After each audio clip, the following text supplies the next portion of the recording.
नमस्कार दोस्तों, मैं आर्य सर आपका अपने YouTube क्लास में स्वागत करता हूं। आशा करता हूं आप सब घर पर होंगे, सुरक्षित होंगे। चलिए आज हम बात करते हैं मुहावरे। ठीक है, इसके पहले जो हमने आपको पढ़ाया था वाक्यांश यानी अनेक शब्दों के एक शब्द के बारे में जानकारी दी थी हिंदी के भाग 43 में। जो हिंदी का भाग 44 है इसमें जो है मुहावरे की चर्चा करेंगे, जिसको इंग्लिश में जो है आइडियम्स कहते हैं। क्या कहते हैं? आइडियम्स। ठीक है, तो मुहावरे जो है आइडियम्स एंड फ्रेज जो है आपने इंग्लिश में भी पढ़ा होगा, हिंदी में भी होता है। तो मुहावरे के बारे में जानते हैं, मुहावरे कहते किसे हैं उसके बारे में पहले हम जानते हैं। तो यह शब्द जो है अरबी भाषा से लिया गया है, जिसका अर्थ होता है अभ्यास करना। यह शब्द जो है यानी मुहावरा जो होता है ये अरबी भाषा से लिया गया है। ठीक है, जिसका अर्थ होता है अभ्यास करना। ठीक, कुछ विद्वान मुहावरे को ही वाग्धारा या फिर रोजमर्रा बताते हैं। कुछ विद्वान जो होते हैं उन्होंने क्या कहा है मुहावरे को कि वाग्धारा या फिर रोजमर्रा। रोजमर्रा का मतलब ये है कि जो आप अपने जीवन में प्रतिदिन शब्दों को प्रयोग कर रहे हैं। ठीक है, जो हिंदी के शब्दों को प्रयोग कर रहे हैं अधिकतर वो आपका क्या होता है? मुहावरा होता है। ठीक है, जैसे यहाँ पर लिखा है कुछ शब्द हमने यहाँ पर आपके लिए लिखा है जिसके बारे में आप पहले से ही जानते हैं या फिर जान जाएंगे। ठीक है, आप अधिकतर जो पढ़े लिखे हैं वो इन शब्दों का प्रयोग करते हैं यानी मुहावरे का प्रयोग करते हैं अपने रोजमर्रा की जिंदगी में। लेकिन जो नहीं जानते हैं वो भी करते हैं, लेकिन उनको ये पता नहीं होता है। अगर इसकी परिभाषा की बात करें तो जो वाक्यांश अपने सामान्य अर्थ को ना बताकर एक विशेष अर्थ को प्रकट करता है। ठीक है, एक विशेष अर्थ को बताए, ठीक, उसे क्या कहते हैं? मुहावरा कहते हैं। ठीक है, चलिए यहाँ पर कुछ शब्द लिखे हैं, ठीक, उनके बारे में हम जानते हैं मुहावरे में। तो पहला वाक्य है जो है वो है आपका अपना सा मुंह लेकर रह जाना।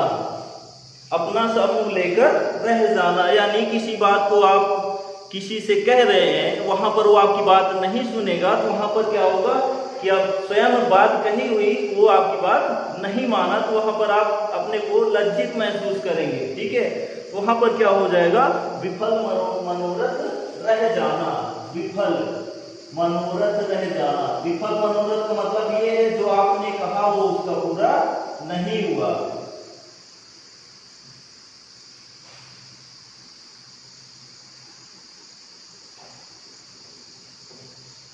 दूसरा वाक्य लिखा है अंगारों पर पैर रखना। अंगारों यानी आग पर अगर पैर रखेंगे तो कष्ट तो होगा ही। ठीक है, यानी हमको ऐसा काम करना ही नहीं चाहिए कि जहां पर हमारे पैर जल जाए यानी हमको कष्ट हो। ठीक है, तो इसका क्या होगा? खतरनाक काम करना। अंगारों पर पैर रखने का मतलब ये है कि खतरनाक काम करना।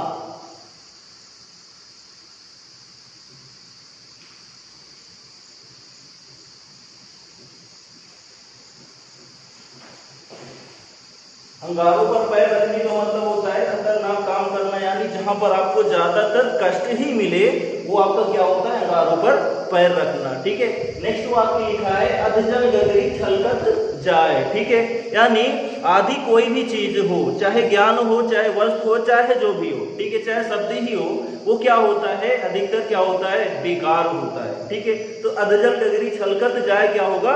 ओछे व्यक्ति का इतराकर चलना। ठीक है, यानी जिसको किसी भी क्षेत्र में कम ज्ञान है, ठीक है, तब भी वो क्या कर रहा है? इतरा कर चल रहा है यानी नखरे दिखा रहा है एक प्रकार से। ठीक है, ओछे व्यक्ति का इतरा कर चलना।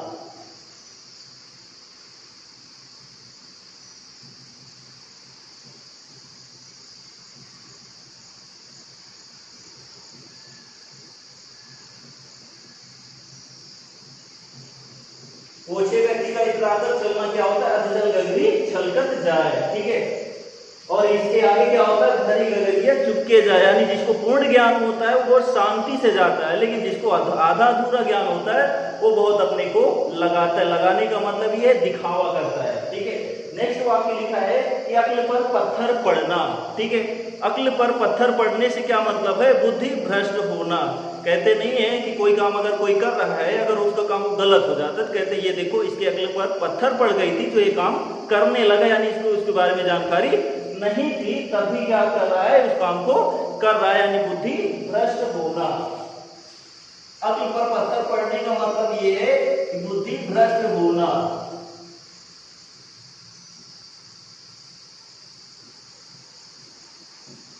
नेक्स्ट वाक्य लिखा है आंख की किरकिरी होना। ठीक है, क्या लिखा है? आंख की किरकिरी होना, यानी आंख की किरकिरी यानी आंख में छोटे से दाने कोई कण चला जाता है तो दुख होता है। ठीक है, यानी हमारी आंखों को जो अच्छा नहीं लगेगा, वही आंख की किरकिरी होने का मतलब यही होगा कि हमारे आंख में अगर कोई छोटा कण चला जाता है तो कष्ट होता है आंखों को, यानी हमको जो नहीं अच्छा लगता है, यानी हमारी आंखों को जो अच्छा नहीं लगे वही क्या होता है? आंख की किरकिरी होना, यानी आंखों को अच्छा ना लगना।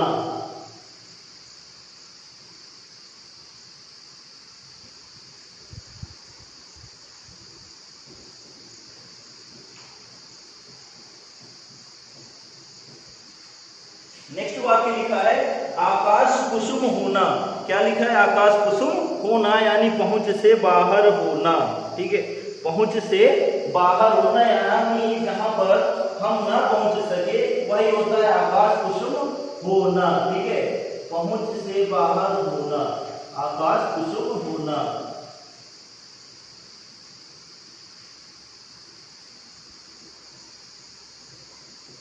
नेक्स्ट वाक्य लिखा है आंचल पसारना। क्या लिखा है? आंचल पसारना, यानी दया की भीख मांगना। आपने भिखारी को देखा होगा, अधिकतर गांव में भिखारी आते हैं और फैला देते हैं, यानी कुछ मांगने के लिए कुछ फैला देते हैं और आप उसको भिक्षा दे देते हैं, तो वही होता है आंचल पसारना, यानी क्या होता है? दया की भीख मांगना।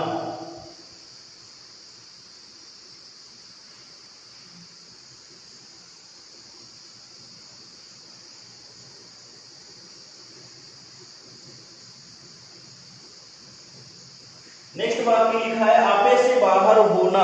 आपे से बाहर होने का मतलब ये है जो आपकी सहन शक्ति थी यानी सोच थी वो क्या हो गई? नष्ट हो गई। ठीक है, आपे से बाहर होना यानी अत्यंत क्रोधित होना, यानी क्रोध में आप कुछ भी कर सकते हैं, अच्छा है बुरा उसको सोचेंगे ही नहीं, आप कर डालेंगे। तो आपे से बाहर होना तो अत्यंत क्रोधित होना।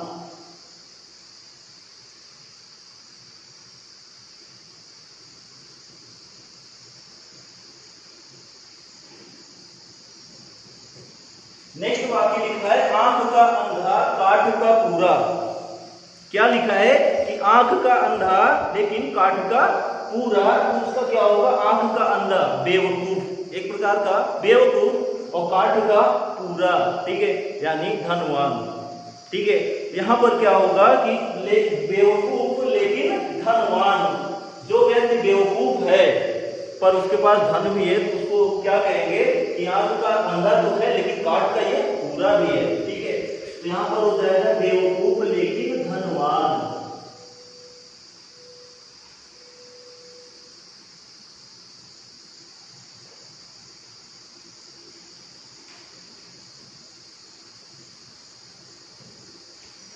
नेक्स्ट वाक्य लिखा है ईंट से ईंट बजाना। ठीक है, क्या लिखा है? ईंट से ईंट बजाना यानी बर्बाद कर देना। ठीक है, किसी भी चीज को, कोई भी वस्तु है अगर उसको दो वस्तुओं को आपस में रगड़ देंगे तो खत्म हो ही जाएगा, तो ऐसे ही ईंट से ईंट बजाने का मतलब ये है बर्बाद कर देना।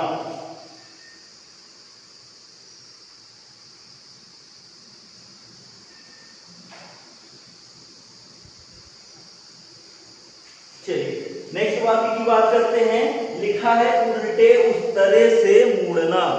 उल्टे उस्तरे से मुड़ना का मतलब ये है मूर्ख बनाकर स्वार्थ सिद्ध करना। ठीक है, उल्टे उस्तरे से तो कोई मुड़ नहीं सकता है, लेकिन ये एक मुहावरा है कि उल्टे उस्तरे से मुड़ना यानी मूर्ख बनाकर अपना काम निकालना। ठीक है, क्या हो जाएगा? मूर्ख बनाकर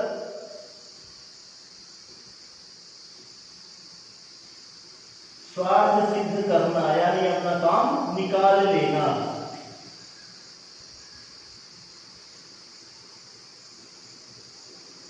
ठीक है, नेक्स्ट वाक्य लिखा है उड़ती चिड़िया पहचानना। क्या लिखा है? उड़ती चिड़िया पहचानना यानी मन की बात जान लेना। उड़ती चिड़िया पहचानना यानी मन की बात जान लेना। क्या होगा? मन की बात जान लेना। नेक्स्ट वाक्य लिखा है एक आंख से देखना। एक आंख से देखने का मतलब ये है, आप अगर खड़े हैं या किसी को देख रहे हैं, वहां पर एक ही बजाय ढेर सारे हैं, तो आपको एक निगाह से देखना पड़ेगा। एक निगाह से देखने का मतलब ये है, किसी को कुछ दे रहे हैं तो सभी को कुछ ना कुछ देना पड़ेगा, ठीक है। उसमें आप एक को इग्नोर नहीं कर सकते हैं। वही होता है एक आंख से देखना, यानी सभी को समान भाव से देखना।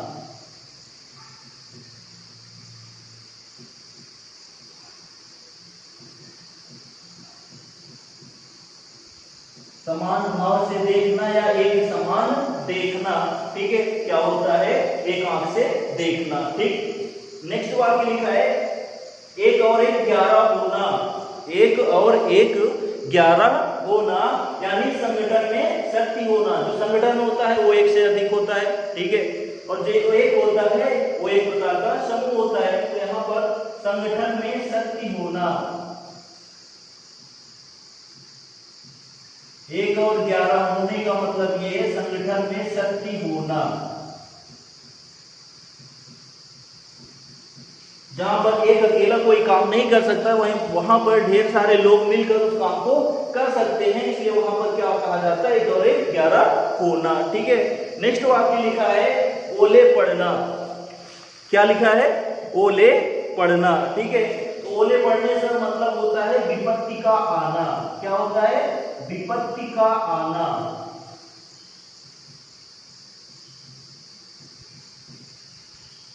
ओले पड़ने का मतलब है विपत्ति का आना। ओला अधिकतर हर समय तो पड़ता नहीं, कभी कभी पड़ता है, तो विपत्ति भी जो है हर समय नहीं आती है, कभी कभी आती है। इसीलिए कहा जाता है कि उसके ऊपर ओले पड़ गए, यानी उसके ऊपर एक अचानक ही विपदा आ गई, यानी विपत्ति आ गई। नेक्स्ट लिखा है कलम तोड़ना, ठीक है। कलम तोड़ने का मतलब ये होता है बहुत अच्छा लिखना।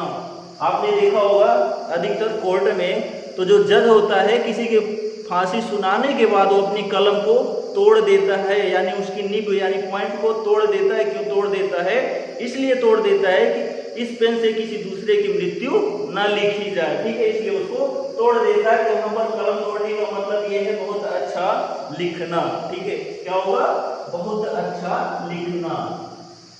कलम तोड़ने का मतलब ये है बहुत अच्छा लिखना। नेक्स्ट वाक्य लिखा है कान बड़े होना। क्या लिखा है, कान बड़े होना।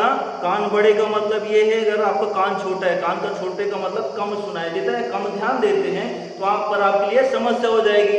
अगर आपका कान बड़े होना ये मुहावरा आपके लिए सटीक है, ठीक है, तो आप वहां पर क्या होंगे, सावधान रहेंगे। जैसे कहीं पर बैठे हैं, वहां पर कुछ बातें चल रही हैं, तो आपके कान खुले होने चाहिए, बड़े होने चाहिए, जिससे आपको वो बातें सुनाई दे सके। अगर कान आपका छोटा है तो आपके बगल में कोई बुराई कर रहा है तो वो भी नहीं सुनाई देगा, इसलिए आपको सावधान रहना पड़ेगा। तो यहाँ पर क्या होगा, कान बड़े होने का मतलब ये है सावधान होना।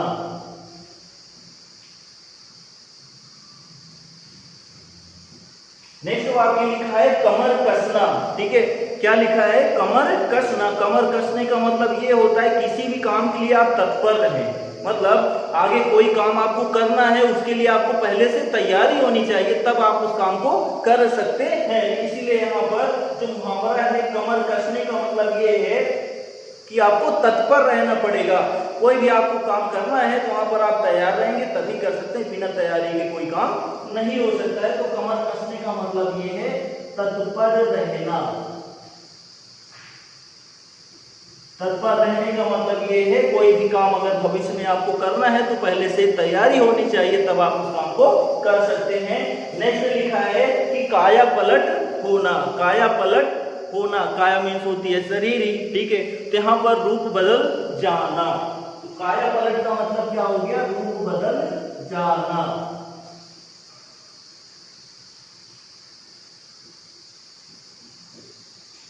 नेक्स्ट वाक्य लिखा है कलेजे पर पत्थर रखना।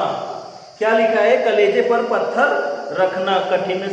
कठिनता के समय धैर्य धारण करना, यानी कोई आपके पास समस्या आ गई है तो वहां पर आपको अगर आप धैर्य नहीं रख सकते हैं तो आप अपना आपा खो देंगे। आपा खोने का मतलब ये है आपे से पागल होना यानी अत्यंत क्रोधित हो जाएंगे। क्रोधित होने की वजह से आप कुछ गलत कर सकते हैं, ठीक है। तो इसलिए यहाँ पर कलेजे पर पत्थर रखने का मतलब ये है कोई समस्या है तो आपको उसको धैर्य धारण करके उसकी समस्या का हल ढूंढना पड़ेगा, ठीक है। यहाँ पर कलेजे पर पत्थर रखने से मतलब है कि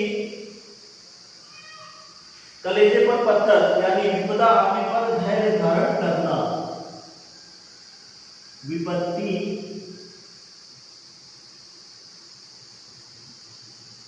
आने पर धैर्य धारण करना यानी संयम रखना, ठीक है। अगर कोई समस्या आपके ऊपर आ गई है तो उससे आप नियात कैसे पाएंगे यानी हल कैसे उसको करेंगे, तो आपको क्या होगा, कलेजे पर पत्थर रखना, ठीक। नेक्स्ट वाक्य लिखा है काजल की कोठरी। क्या लिखा है, काजल की कोठरी यानी कलंकित होने का स्थान, ठीक है।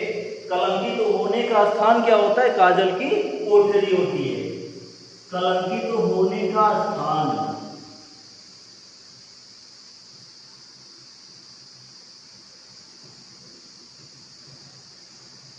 कलंकित होने का स्थान क्या होता है, काजल की कोठरी होती है, यानी जहाँ कोई भी स्थान है वहां पर केवल काला ही काला है, वहां पर आप भी जाएंगे तो आप भी क्या हो जाएंगे, काले हो जाएंगे। यानी जहां पर सभी कलंकित हैं वहां पर आप भी चले जाएंगे तो आप भी कलंकित हो जाएंगे, ठीक है। यहाँ पर काजल की कोठरी मुहावरे है यानी कलंकित होने का स्थान। नेक्स्ट है कूपमंडूक होना। कूपमंडूक का मतलब ये हो गया, ठीक है, कि सीमित ज्ञान होना, सीमित जानकारी होना, ठीक है। कूपमंडूक का मतलब यही हुआ, ठीक है। तो कूपमंडूक होने का मतलब ये है सीमित ज्ञान होना,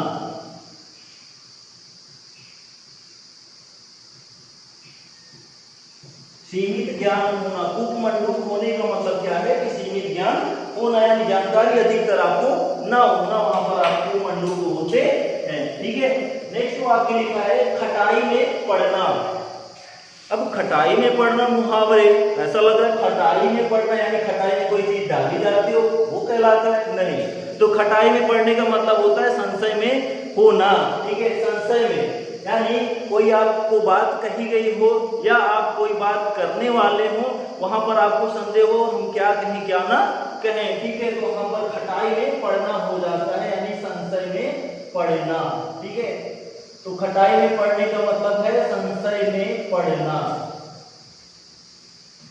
नेक्स्ट वाक्य लिखा है खेत रहना। क्या लिखा है, खेत रहना, ठीक है। तो खेत रहने से मतलब क्या है, संग्राम में मारा जाना। खेत रहने का मतलब है कि संग्राम में मारा जाना यानी लड़ाई जहां भी हो या युद्ध जहां हो वहां पर अगर आप मारे जाते हैं तो वहां पर खेत रह जाएगा। खेत रहने का मतलब ये है कि जो आपकी इच्छा थी वो आपकी अधूरी रह गई। तो यहाँ पर खेत रहने से मतलब है कि युद्ध में मारा जाना, युद्ध में मारा जाना।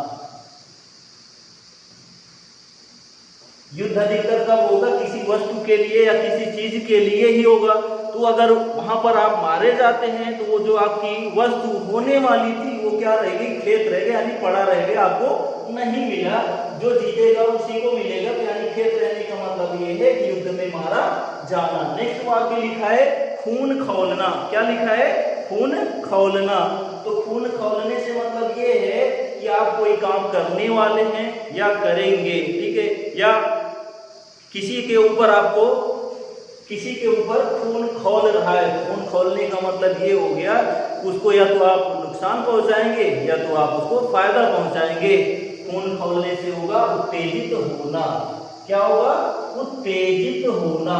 खून खौलने से मतलब होता है उत्तेजित होना। चाहे क्रोध में खून खौल जाए और चाहे आपके काम के लिए खून खौल जाए, यानी कोई काम करे आपके लिए लाभदायक हो वहां पर खून खौले तो आप एक प्रकार का उत्तेजित होना होता है, ठीक है। नेक्स्ट वाक्य लिखा है खून सफेद हो जाना। क्या लिखा है, खून सफेद हो जाना।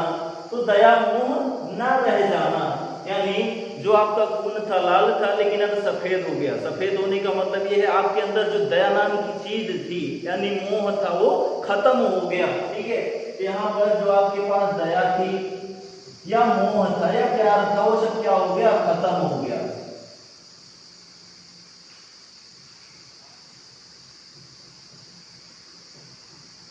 वो आपका क्या हो जाता है, खून सफेद हो जाना। ठीक है, नेक्स्ट वाक्य लिखा है गूलर का पेट फूलना।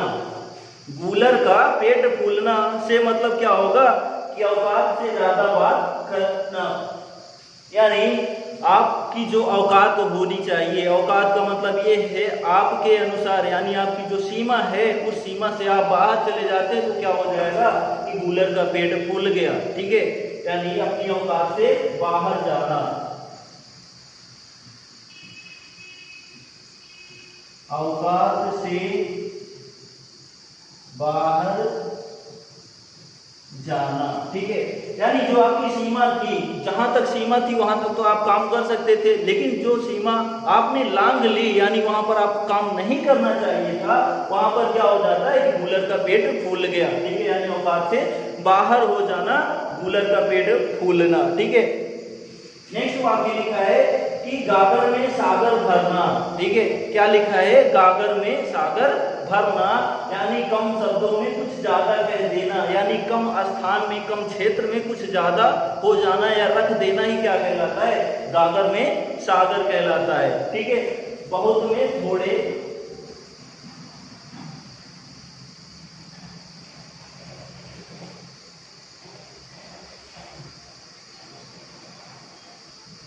थोड़े में बहुत कह देना,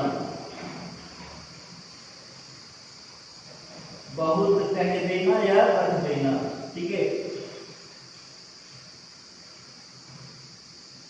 गागर में सागर भरने का मतलब ये है कि थोड़े में बहुत ज्यादा कोई भी काम हो जाए, कोई भी बात हो जाए, वो क्या हो जाता है, गागर में सागर भर जाता है। जैसे आपका मुहावरा होता है या फिर अनेक शब्दों की एक शब्द होता है तो वहां पर एक शब्द लिखा जाता है, लेकिन जब उसका अर्थ निकाला जाता है तो बड़ा हो जाता है, तो क्या हो जाता है, गागर में सागर भर जाता है। यानी एक शब्द से इतने 10 शब्द के अक्षर बन, वो सॉरी 10 शब्द के जो है एक वाक्य बन जा रहे हैं, वहां पर गागर में सागर हो जाता है। नेक्स्ट वाक्य लिखा है गाल बजाना। क्या लिखा है, गाल बजाना, यानी बकवास करना। गाल बजाने का मतलब ये है कि ज्यादा जो बोलेगा वही गाल बजाएगा ना, यानी उसका गाल जो है हरदम जो है हिलता डुलता रहेगा। ठीक है, यहाँ पर गाल बजाने का मतलब क्या हुआ कि बकवास करना। तो बकवास कौन करेगा, जो अधिकतर बोलेगा वही बकवास करेगा, बकवास करना। गाल बजाने का मतलब ये है कि बकवास करना। ठीक है, नेक्स्ट वाक्य लिखा है कि गले का हार होना। ठीक है, क्या लिखा है, गले का हार होना। तो गले का हार होने का मतलब ये है या तो आप कोई चीज पहने रहेंगे तब आपके साथ रहेगी, या तो कोई आपका एकदम प्रिय होगा। ठीक है, प्रिय होगा जिससे आप खूब लगाव रखते रहेंगे, वो आपके साथ रहेगा। ठीक है, यहाँ पर क्या हो जाएगा, गले का हार का मतलब क्या हो जाएगा, अत्यंत प्रिय। क्या हो जाएगा, अत्यंत प्रिय, अत्यंत प्रिय होना। क्या हो जाता है, गले का हार होना। कहते नहीं है कोई दोस्त है और उसके साथ हरदम टहल रहा है, आपने देखा, ये देखो ये तो इसके गले का हार हो गया, बहुत, यानी अत्यंत प्रिय हो गया, जो हरदम इसके साथ, यानी कोई भी काम है उसके साथ ही कर रहा है, तो वहां पर मुहावरा क्या हो जाएगा, गले का हार होना। ठीक है, नेक्स्ट लिखा है गांठ का पूरा।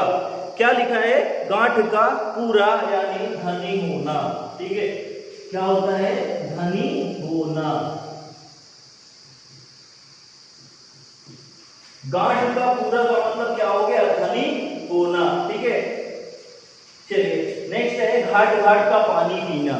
क्या लिखा है, घाट घाट का पानी पीने का मतलब ये है बहुत अधिक अनुभव होना। ठीक है, यानी आप कहीं भी किसी भी क्षेत्र में ज्यादा अनुभव है तो क्या हो जाएगा, घाट घाट का पानी पी लिया है आपने। ठीक है, तो घाट घाट का पानी पीने का मतलब ये है संसार का अनुभव प्राप्त होना। ठीक है, क्या होगा, संसार का अनुभव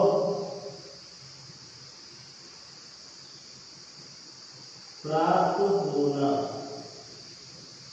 संसार का अनुभव प्राप्त होना, यानी अगर आप पढ़ाई कर रहे हैं तो पढ़ाई के क्षेत्र में हर एक क्षेत्र की जानकारी आपको है, तो क्या हो जाएगा, घाट घाट का आपने पानी पिया है। अगर किसी क्षेत्र के बारे में, यानी किसी देश के बारे में, ज्यादातर देश के बारे में आपको जानकारी है तो वहां भी आपको घाट घाट का पानी पीना, यानी किसी भी क्षेत्र में आपको ज्यादा जानकारी ही होना क्या हो जाएगा, घाट घाट का पानी पीना हो जाए, यानी संसार का आपको प्राप्त होना। ठीक है, चलिए नेक्स्ट वाक्य है घोड़े बेचकर सोना। ठीक है, नेक्स्ट वाक्य क्या लिखा है, घोड़े बेचकर सोना, तो क्या हो जाएगा, निश्चिंत होना। ठीक है, अब घोड़े बेचकर सोने का मतलब ये घोड़े कितने का बिकेगा, ज्यादा तो बिकेगा नहीं, लेकिन एक ये मुहावरा है। ठीक है, कहा गया है कि घोड़े बेचकर सोना यानी निश्चिंत होना, यानी किसी भी प्रकार का आपको कोई चिंता, ठीक है, ना होना, तो यहाँ पर क्या हो जाएगा, निश्चिंत होना।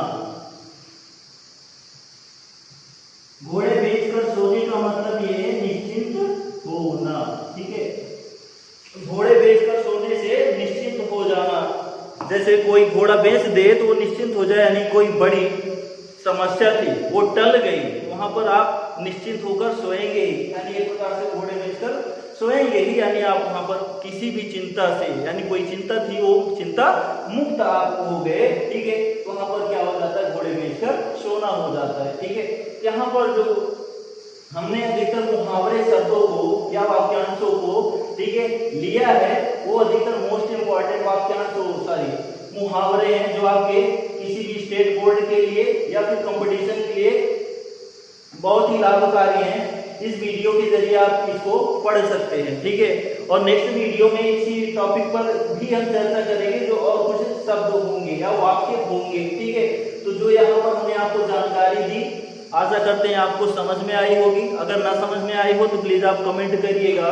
ठीक है, जिससे हम आपको और अच्छे तरीके से पढ़ा सकें और अच्छे तरीके से आपको समझा सकें। ठीक है, अगर आपको ये वीडियो पसंद आया हो तो प्लीज लाइक करिएगा, शेयर करिएगा अपने दोस्तों के साथ फेसबुक या व्हाट्सएप पर। ठीक है, और तब तक के लिए नेक्स्ट हिंदी के भाग 45 में मिलते हैं मुहावरे के साथ ही कुछ और महत्वपूर्ण वाक्यों के साथ। तब तक के लिए जय हिंद, धन्यवाद।